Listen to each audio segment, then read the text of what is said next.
Labdien, Sintija, labdien, Armīna. Čau. Čau. Man ir liels prieks šodien būt šeit jūsu ģimenes īpašumā. Un šodien mēs esam sakarā ar to, ka mums ir nepasen nodibināta biedrība Radot dot.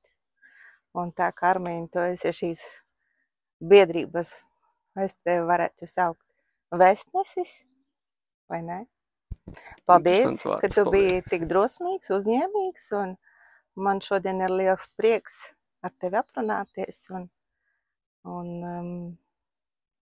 gribētu tev jautāt, mēs te mazliet jau aizsākām sarunu, varbūt pastāstī savas spilgtākās bērnības atmiņas, kas varbūt saistās ar šo īpašumu.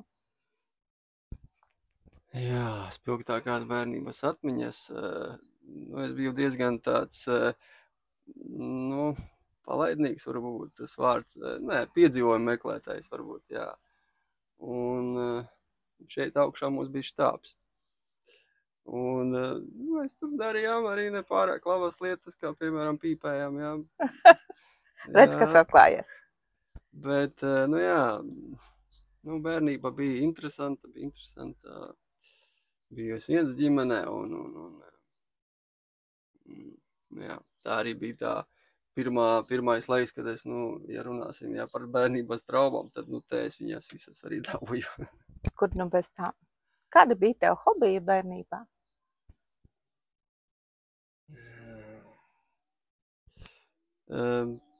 Sports laikam jau tāds, kā jau es teicu, piedzīvojam dažādi arī. Mēs kaut kur te skraidījām, darījāmies, kā jau tajā laikā 80. 90. Cita paudze, jā, nebija kā mūsdienās, kad visi pie telefoniem. Tauzījāmies, skraidījām, sports, jā, es spēlēju tautas bumbu. Īstenībā arī diezgan agri lasīt pat sāku, man patika, jā, es pārlasīju visas grāmatas, kas bija mājās, absolūti, pat visādas dīvainas, kuras es nesapratu. Arī rakstīt man patika, kad jau iemācījos rakstīju visādus stāstiņus, un tā kā tīri radoši biju. Kāda bija tavā mīļākā grāmata? Hobits. Cik interesanti. Gredzena Pālnieks arī. Man grāmatas nebija, bet pēc tam filma jau tapā, bet Hobits bija, es viņu lasīju un vienkārši tur ieneru tajā stāstā. Tas bija wow. Jā, jauki. Sintija, par ko tu gribēji kļūt bērnībā? Kā jau visas mazas meitenes par dziedātāju, modeli varbūt. Tādas man bija domas. Ar ko tu aizravies bērnībā? Ko tev patika darīt bērnībā? Mazai man arī patika lasīt grāmatas. Jā, tiešām. Es atceros bērnu dārza laikā, es kā iemācījos lasīt, es visu laiku lasīju, katru vakaru. Es pat tagad atceros Runcīs Zābakos, tas bija mans mīļākais, man liekas mīļākā grāmata, kur es lasīju. Tur bija lieli burti, man ļoti patika. Bet tā, arī sports man patīk, un jau arī no agras bērnības. Visu laiku esmu fiziski aktīva bijusi, jā.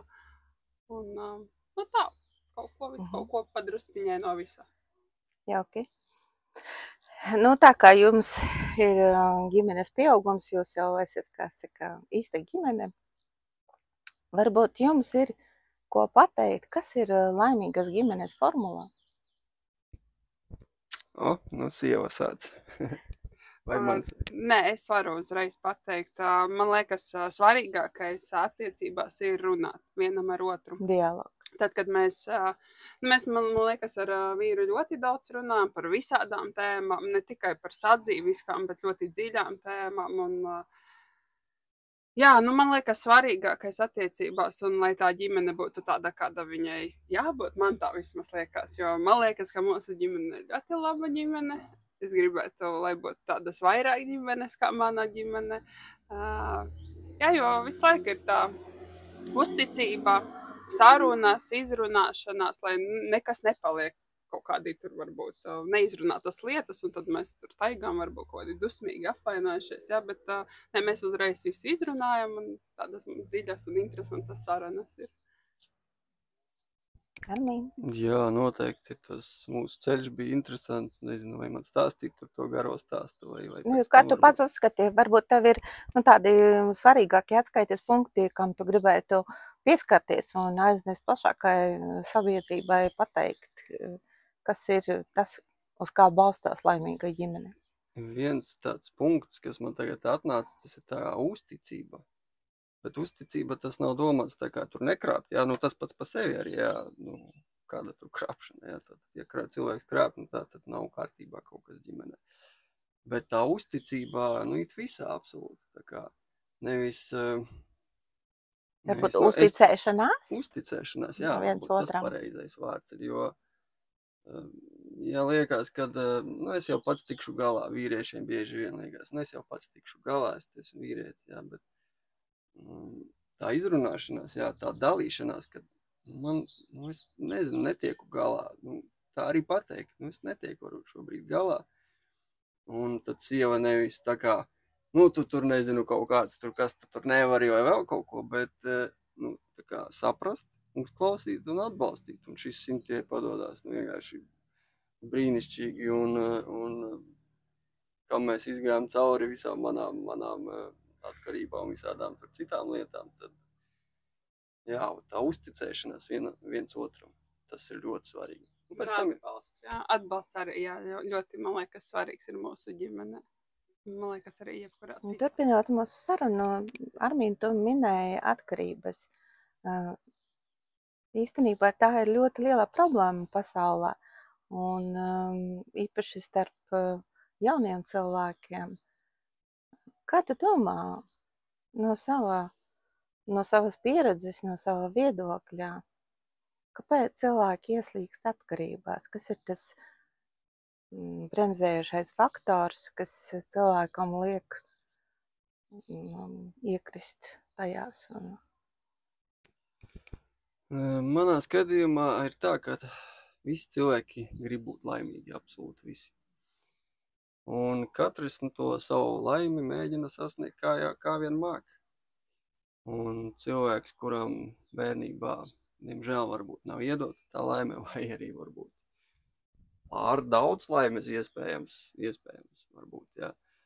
Un tad rodās tāds kaut kas tur nav. Un cilvēks pamēģinot to kaut kādu vielu vai šķidrumu, jā, viņš tā kā, alkohols mēs zinām, un narkotikas, kurš zina, kurš nezina. Cerams, ka jau mazāk nezina, jā, bet ka jau daudz ir izmēģinājuši alkoholu, jā, un viņš tā kā atbrīvo, viņš sniedz to laimes sajūtu.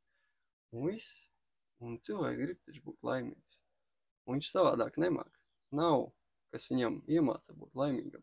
Pašam viņam pietrūkst spēka, un tur ir vieglākais ceļš, vienkārši vieglākais risinājums. Arī manā gadījumā bija ļoti grūti, jā, jo tas bija ierasts, tas bija visu dzīvi, jā. Jo tad, kad iedzer, tad liekas, viss taču kārtībā. Māku dziedāt, dejot, dzīve ir skaista, jā. Ko neteiksi pēc tam nākamajās dienās, jā, kad ir paģiras. Vienkārši jāatrod cits veids, kā aizvietot. Kā atrast to citu laimi. Un kas tas varētu būt aizvietotāji atkarībām? Kāds būtu tavs piedāvājums? Ja, teiksim, cilvēks ar atkarībām vērstos pie tevis teikt, un tu man vari palīdzēt, izstāstīt, kā man no tā atbrīvoties, un kādi ir tie pirmie 3 soļi? Pirmkārt, protams, jāuzstāda mērķis, kāpēc viņš grib atbrīvoties, jā. Kaut ko sasniegt, uzbūvēt, tur jābūt kaut kam konkrētam. Nevis tikai es gribu atbrīvoties no alkohola. Vari gribēt. Vari gribēt, bet tur gadu izturēsi, varbūt viss tur aizies atpakaļ. Konkrētam mērķim. Tātad es gribu atvērt firmu Aļaskā, ražot tur, nezinu, tur kaut ko, jā.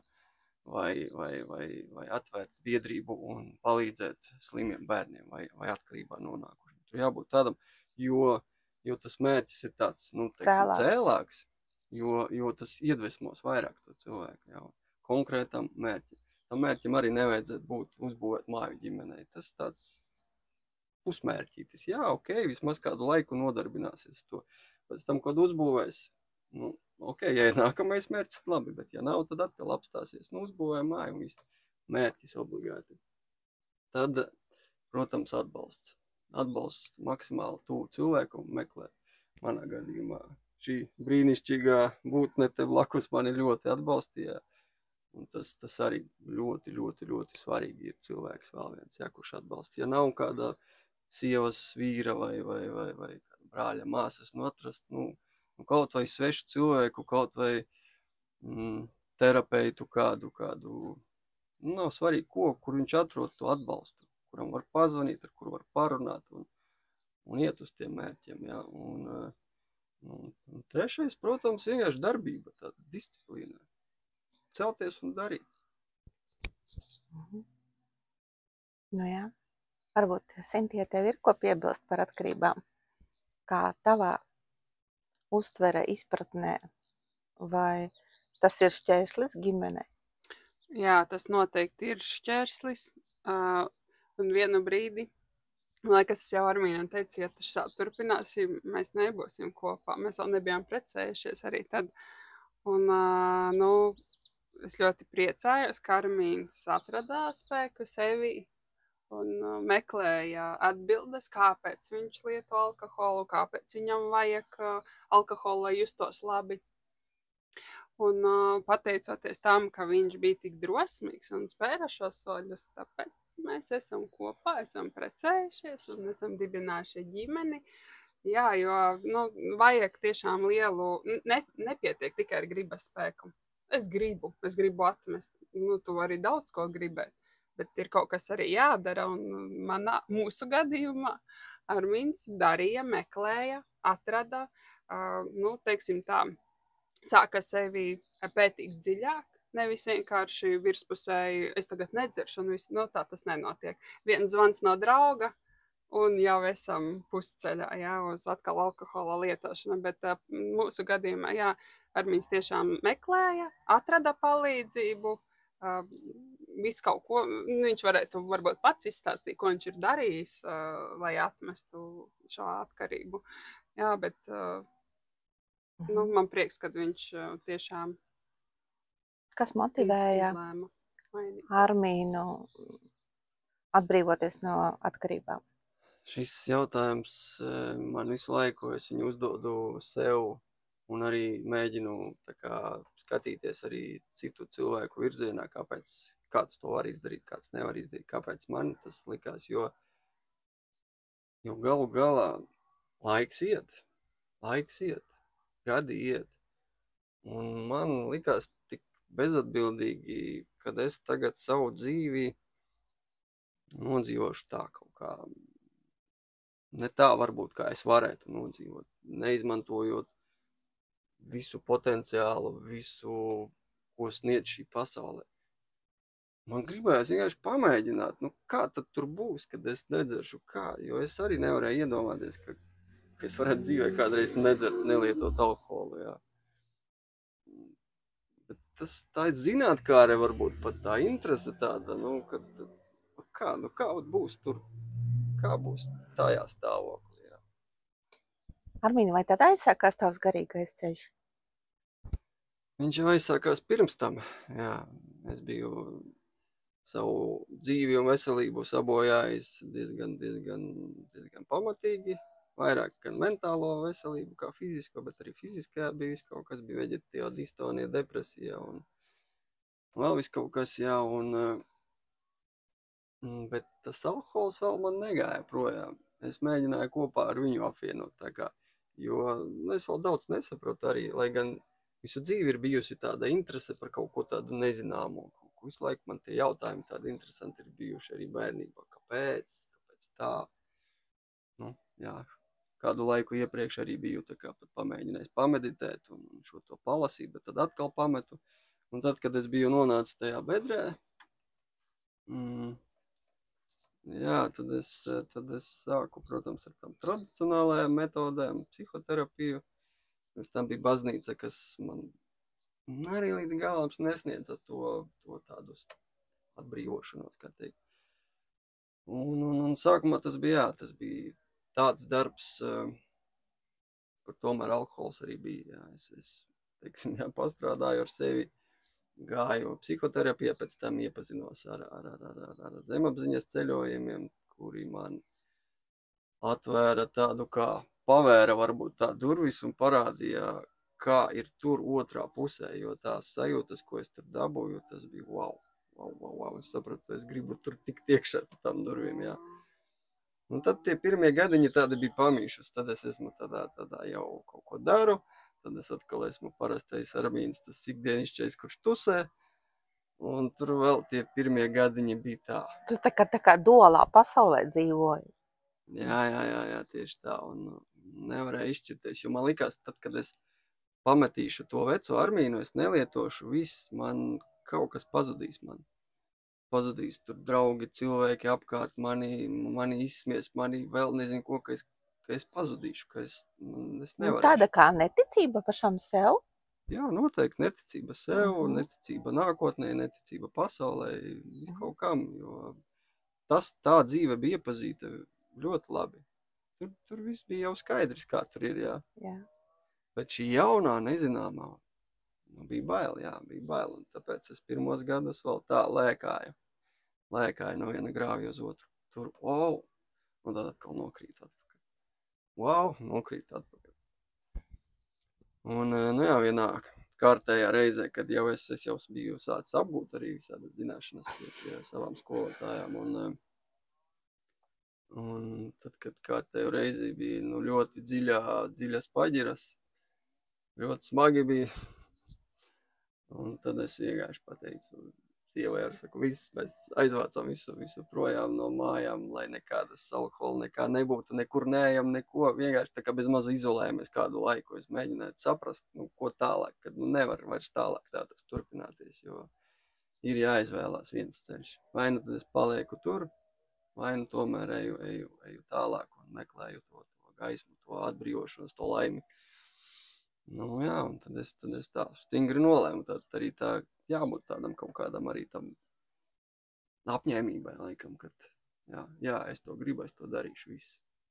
Un kā jau es iepriekš teicu, tātad bija atbalsts, bija skolotāji, kas man palīdzēja risināt to, kāpēc es to lietoju. Protams, tur bija arī ne tikai alkohols, tur bija daudz dažādas arī citas problēmas, kuras jārisina ar māti un ar visādām citām savām traumām, jā. Jā, taču, tā kaut kā tas bija. Man jāsaka, ka tu esi ļoti stipras gribas cilvēks, jo, tā kā man ir mazliet šobrīd pieredze darbā personām ar atkarībām, un, ja, teiksim, gada griezumā iziet 120 cilvēki, un no tiem atkarību atmet viens labākā gadījumā, tāda ir statistika. Tad tevi varētu nosaukt tiešām, tā ir varonība savā veidā. Paldies tev par aizraujošo stāstu, bet tu minēji arī mūsdienu tādu vienu no populārākām, viņu varētu nosaukt par slimību, bet vai tā ir slimība, veģetatīvā distonija? Pastāsti, kas tas īsti ir? Trauksmes, baiļu sajūta, un kā tu ar to tiki galā, jo tas ir ļoti šobrīd svarīgi. Sieva man uzzināja par to, ka man toreiz viņa vēl nebija sieva, vēl kādu laiku pēc mūsu iepazīšanās. Es pratu ļoti labi maskēties, man bija saliktas maskas, un viņa nemaz nenojauta, ka man kaut kādas ir problēmas. Tāpēc vēl jau vairāk, ja blakus cilvēks vai tā ir slimība? Vai ortodoksālā medicīnā to diagnosticē kā slimību? Es nezinu, kā to ārsti tur... Vai tu esi bijis pie ārsta? Vai tev ir rakstītas medikamenti? Es pie ģimenes ārsta biju, es biju arī tajās pārbaudēs, protams, sirds un tam līdzīgi, jo tajā stāvoklī, kad tā panika nāk, tad visi cilvēkiem liekas, ka mirst viņi visi tur. Kas zina, kam tā ir bijusi, es esmu ļoti daudz dzirdējusi un zinu, ka cilvēkiem pat invaliditāti piešķir.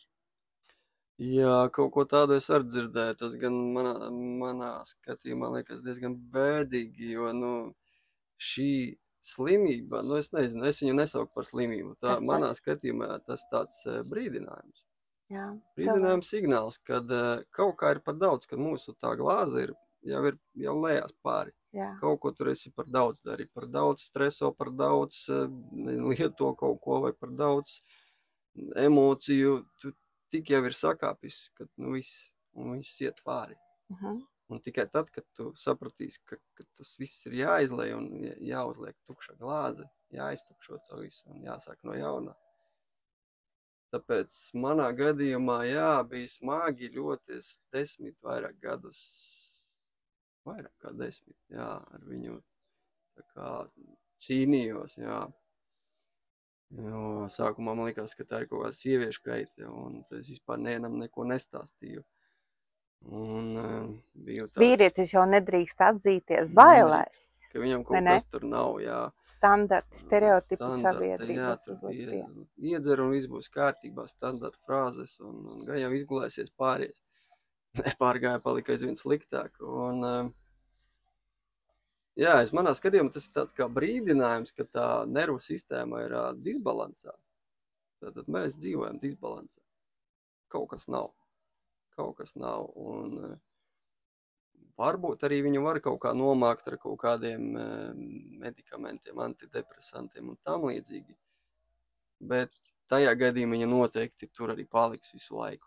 Manā gadījumā iespējams, ka viņi arī tiešām tur vēl kaut kur snaužkaistas, kā es mēdzu teikt, un tā kā novērot. Ja es visu daru pareizi, virzos tā kā vismaz pareizajā virzienā, tad viņa neaiztiek mani. Bet, ja es atkal, piemēram, atgrieztos savā vecajā dzīvesveidā, tad iespējams viņa atkal atgrieztos. Iespējams. Viņa ir kā katalizators. Viņa īstenībā ir tā, kas tevi snaudošais vulkāns, kas tevi novēro. Kā pareizi, pa kādiem ceļiem tu ej, vai ne? Ļoti ideāli. Armīn, kas ir tās metodes, tie instrumenti, ko tu varbūt ieteiktu cilvēkiem, kuriem ir šīs te veģetīvās distonijas jau, teiksim, smagās pakāpēs un dziļi? Tur ir instrumenti. Pats pirmais elpošana noteikti palīdz. Bet galvenais regularitāte, jo es arī savulaik, man bija tāds sniķis, ka es tā kā kaut ko pamēģinu, ir forši, bet katru dienu to darīt, kaut kādā brīdī noslinko, tur ir jādara regularitāte. Protams, arī kontrastdušas. Tīri, lai fiziski ķermenis tā kā justos labāk un arī tad bišķi arī nervu sistēma nomierinās. Protams, tur bagātinātāji daži. Es gan nelietoju, bet magniju var vakarā padzert. Visas, protams, omegas un tam līdzīgi, Tas noteikti ir, Un kas vēl? Meditācijas noteikti kādas. Meditācijas, var. Sports. Fiziskas aktivitātes. Tur noteikti arī režīmam kaut kādam jābūt. Joga. Joga, jebkas, kas pirmkārt ķermenim palīdz, otrkārt arī nomierināties palīdz. Vai strādāt vienalga, vai sportot. Sportot gan arī būtu jāskatās, varbūt ne gluži tādu cīņas sporta veidu, bet tādu vieglāku tur skriešanu, tā, lai nav fiziskas. Lai nav tieši tā nervu kaitināšana, jo tādās aktīvās pat basketbols var savā ziņā izsist bišķi, jo tur ir stress, tur cīņa par uzvaru notiek, Cīnīties par uzvaru nevajag veģetīvās distonijas stāvoklī. Paldies, īstenībā ļoti iedvesmojuši tu pastāstīji, un es gribētu teikt, kad ja, teiksim, ir cilvēki, kuri netiek galā paši ar sevi, vai viņi drīkst pie tevis vērsties? Protams. Tu būtu gatavs atbalstīt morāli un pastāstīt savu pieredzi. Protams. Šim klāt vēl arī nepieminējot zemapziņas ceļojumi, noteikti arī ļoti labi palīdz arī atrast to cēloni. Regresijas terapijas. Regresijas terapijas varbūt tas tāds pazīstamāks vārds cilvēkiem. Lieliski. Jauki. Man ir prieks liels par tevi, par taviem sasniegumiem, jo tiešām tas nav vienkārši tik galā ar šāda rakstura problēmām. Un tad es gribētu tev pajautāt, Armīne, kas ir Armīns pēc 10 gadiem? Jā, foršs Armīns, tāds Vitāls, man patīk šis vārds, Vitāls, man savulaik viens draugs manī nosauc par Vitālu. Un tas vārds tā ir pielipis, jo tāds dzīvīgs, tāds ēterisks mazliet, man liekas, tik viegls. Kustīgs, tāds Jā, darbīgs, tāds patīk jokoties, dzīvot vienkārši ar pilnu krūti, jā, un baudīt to dzīvi, un, protams, tur jau būs sasniegti kaut kādi savi mērķi, kas man ir uzlikti. Un, protams, būs jau nākamie plānā, un tā kā neapstāties, turpināt, iet, darīt. Pēc 10 gadiem jau būs meita, kura tikko dzimusi, jau būs 10 gadīgi, jā. Tikai viņa ies skolā ar saviem tur interesantajiem stāstiem, jā, un jā. Bet ja tādā mērogā mēs skatāmies biedrības un balvu novada un Latvijas mērogā, ko tu varētu piebilst? Es ceru, ka es ceru noteikti šai mūsu idejai par biedrību ir jāaiziet tālāk, jo es ticu, kad šādā veidā cilvēki apvienojoties šādos kolektīvos, kur valda tāda apzinātība, kur valda ticība sev un ir ieguldīts darbs.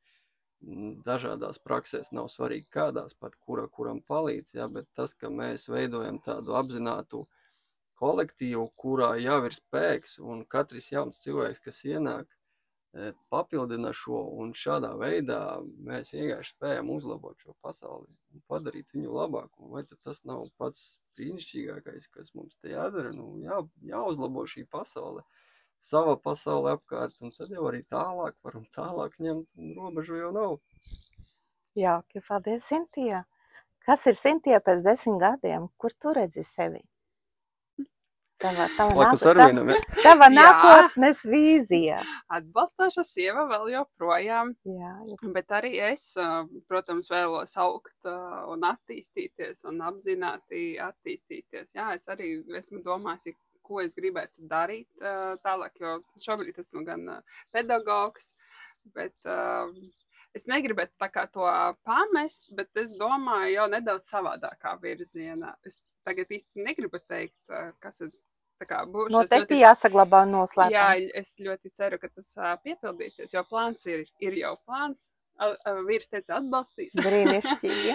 Un, jā, tad jau redzēsim, kas būs, bet noteikti attīstība uz priekšu, nekāda stagnācija, nekāda atpakaļ skatīšanās, tikai uz priekšu.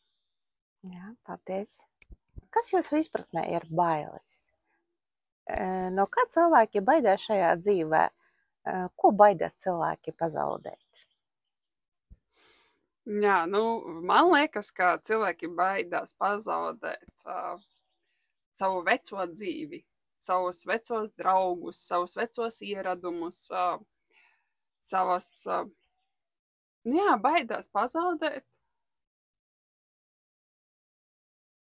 savu to šobrīdējo dzīvi, ikdienu, jā. Tā jau ir. Un kā jūs domājat, kā var atbrīvoties no bailēm? Vai sadzīvot ar viņām, vai mesties viņās iekšā? Kāds jūsu viedoklis? Teikšu es labi. Bailes, jā. Šī tēma ar tāda varētu būt pat atsevišķa raidījumā vērts. Es pieveltījies. Jā, to mēs pēc tam parunāsim, bet tā īsumā, kā es tā varētu pateikt, noteikti jebkuram ir bailes, absolūti jebkuram. Dažas bailes ir tik smuki nomaskējušās, kad cilvēkiem liekas, ka viņiem nav bailes, bet īstenībā ir bailes. No naudas, no attiecību izjukšanas, no nāves ļoti spēcīgas bailes, un visādas sīkākas, protams, bailes, jā.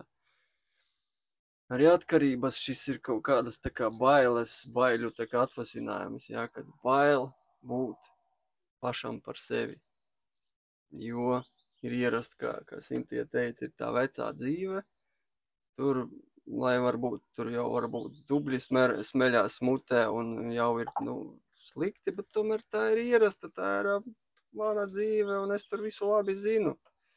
Tur no tā jaunā ir ļoti bail, no nezināmā ir cilvēkiem bail. Un šo es vēl mēģinu izskaidrot, kāpēc. Un iespējams, tas ir arī saistīts ar bērnību, kur tam bērnam nav iedots iedrošinājums.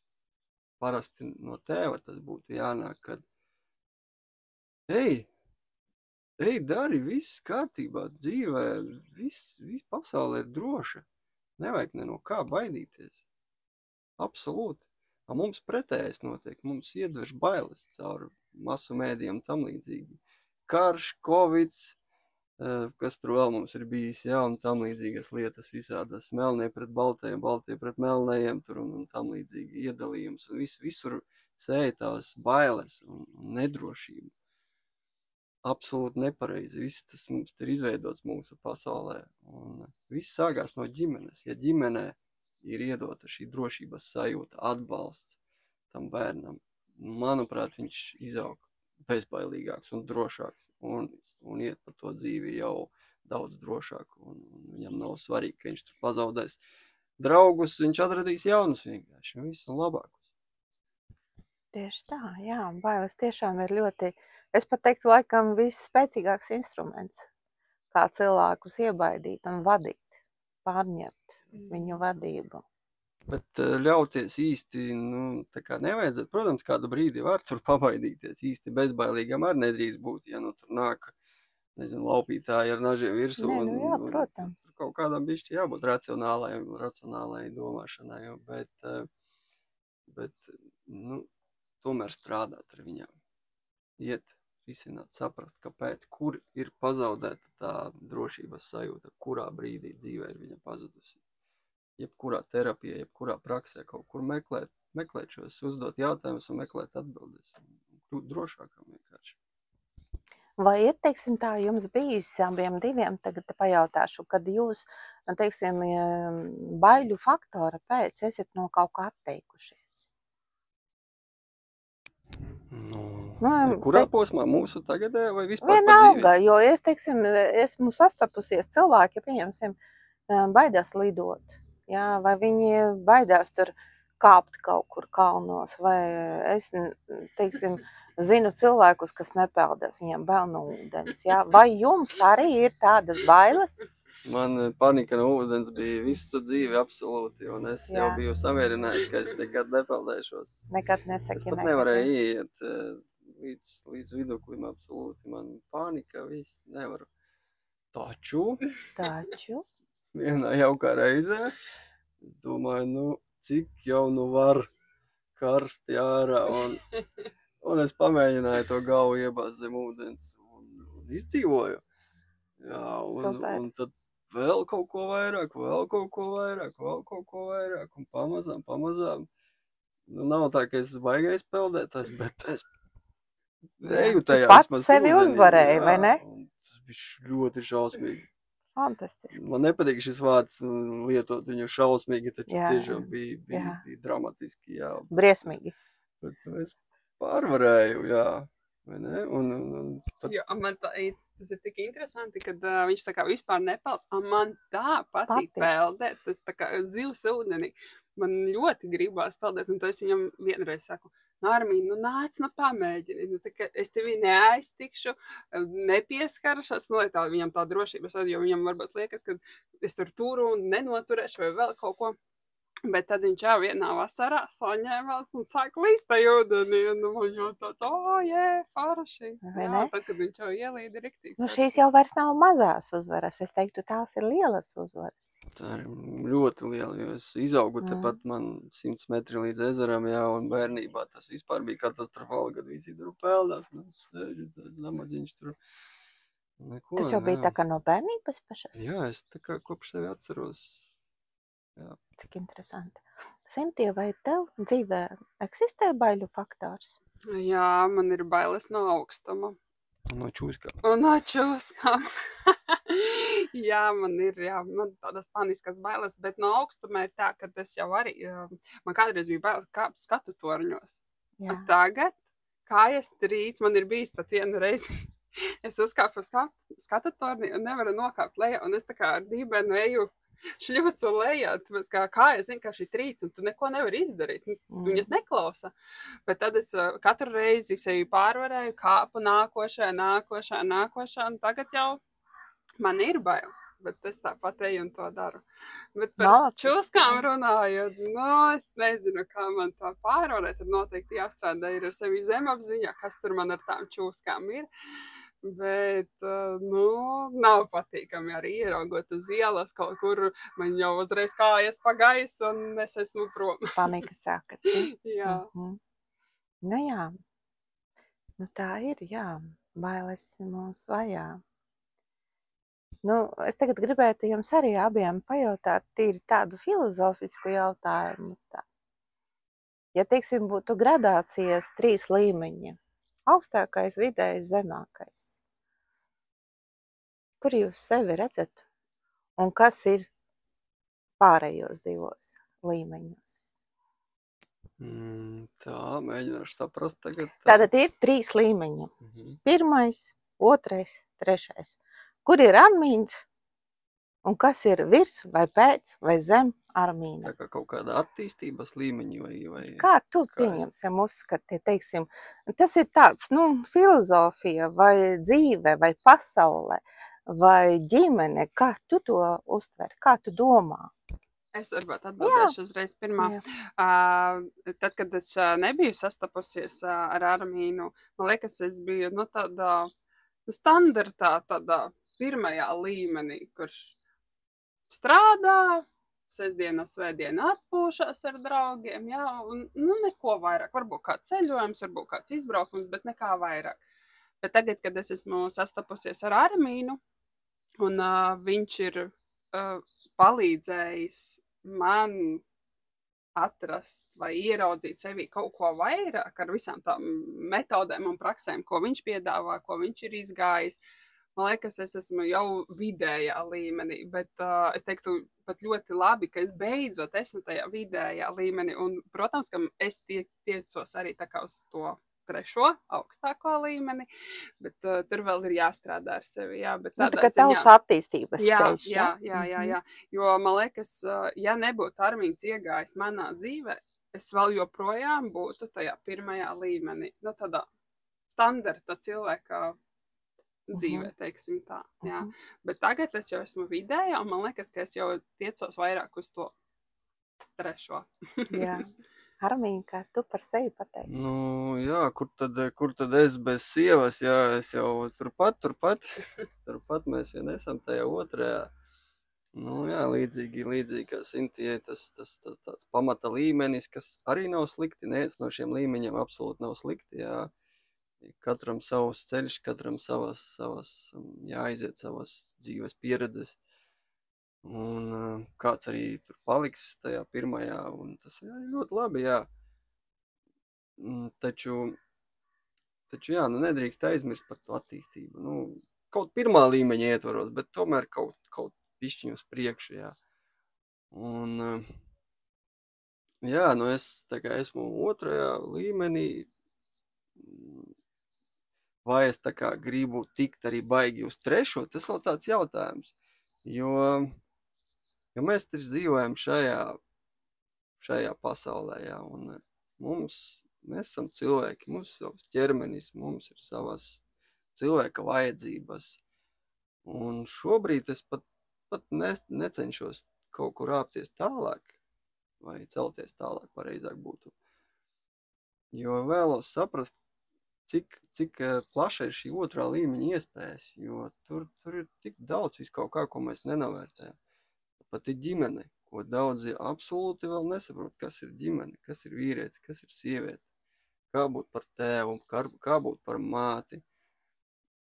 Teiksim, ja mums tiesības liek pusgadu mācās, jā, lai brauktu pa ielām un izsniedz certifikātu, tad, lai kļūtu par vecākiem, droši vienkārši uztaisi to brīnumu un viss kārtībā, pēc tam kā audzināt, ko darīt, nevienam neko nemācāt. Un tur ir tik plaša tā otrais tas iespējas. Jā, kad tur ir jāsaprot, jāsaprot, kas ir materiālisms, kas ir garīgums, kas ir pašizaugsme, kas ir ķermenis veselība, kā ēst, kā sportot, kā savu fiziskās vajadzības, vai nav par daudz, vai nav par maz. Tur ir viss jāsaprot. Un tikai tālāk mēs kaut kad varbūt celsimies uz to 3.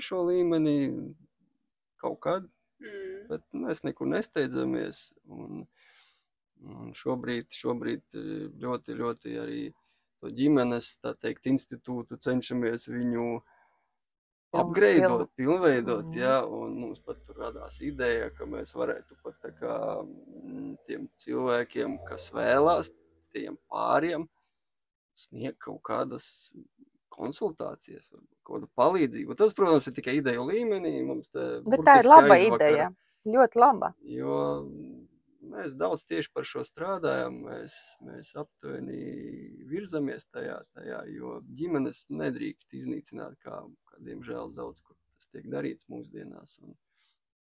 Un arī tā lomu dalīšana jāsaprot tomēr.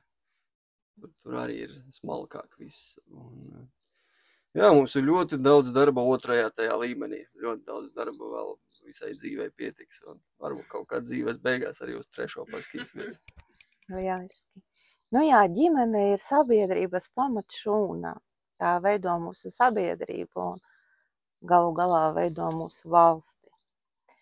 Tad varbūt mūsu sarunas izskaņā es jums gribētu pajautāt, ko jūs ieteiktu jaunām ģimenēm, pāriem, kuri vēlas dibināt ģimenes? Kas ir tie postulāti, uz kā tad balstās ģimene? Man liekas, sākumā ir jāsaprot vienam otru, kas ir vīrietis un kas ir sieviete. Un tad var sākt domāt, vai turpināt. Vai vispār vajag? Jā. Jo, ja neizprot šīs divas lietas, tad man liekas, man liekas, ka tā ģimene īsti nav ģimene. Tāds, ka tur rodas uzreiz disbalans, teiksim, starp vīrieti un sievieti. Un tad kā tad bērns, kad viņš ja sieviete nesaprot, ka viņa ir sieviete un kas būtu sievietei jādara, tad, piemēram, kā tā meita var mācīties no mātes, vai dēls nesaprot, vīrietis nesaprot, ka viņš ir vīrietis, kas viņam būtu jādara, un kā tad dēls var mācīties no vīrieša. Man liekas, tā varētu būt. Jā, noteikti ir pamatlietas, kā es teicu, jo daudzi pārprotās un nezinu, īsti nesaprot. Un tur ir vesela lekcijas. Ir viens cilvēks, kura lekcijas pat var ieteikt, Rolands Černis, ja kādam interesē noteikti. Tur ir ļoti, ļoti, ļoti vērtīgi katram izlasīt un saprast pamatlietas, kas ir vīrietis, kas ir sieviete, kas ir ģimene. Veselīga ģimene, veselīga sabiedrība. Tieši tā. Tur nav citu variantu. Tas, kas diemžēl notiek mūsdienu pasaulē, tā ir veselīga iznīcināšana pasaules, un apēšana, un tam līdzīgi, un izmantošana, un patērēšana, un tam līdzīgi, jā. Un tur ir viss, tur ir tās dabiskās lietas, kas ir vīrietis, sieviete un bērns, un attiecības, un kā kopēji mēs tātad arī dodam tai pasaulē, pēc tam nevis tikai ņemam. Tas arī svarīgi, dot tai pasaulē. Jā, tā kā... Bet, lai cilvēki dibina ģimenes, tas ir ļoti svarīgi. Jā, lai saņemās, lai mūsu kļūst vairāk. Taču apzināti, maksimāli apzināti. Es gribētu pat ieviest kaut kādas apzinātības stundas skolās jau, lai jau no mazotnes, ja arī ģimenē tiešām nav skaidrs. Diemžēl tur ir viņu vecāki ir iedevuši to cilvēku, kā viņiem būs tālāk dzīvot, un viņi nesaprot, viņi nespēj izmainīt. Viņiem ir izkropļota izpratne par ģimenes modeli kā tādu. Būtu skolās pat jāaudzina tas un jāstāstā. Diemžēl tas nenotiek, un drīzākais arī nenotiks, jo šo visu tā kā mēģinā. Tāpēc ir biedrība. Nevelti bija viens tāds raidījums, kuru daudz zina, Karmas latvieši, ja viņš saucās, ja Karmas latvieši, ja, kur mēģināja atmaskot šādus kā mūs, ja, un iznīcināt un tam līdzīgi šarlatāni un vēl, bet jā, iespējams kāds arī tur tiešām tāds ir, taču lielumu vairums cilvēku tomēr meklē,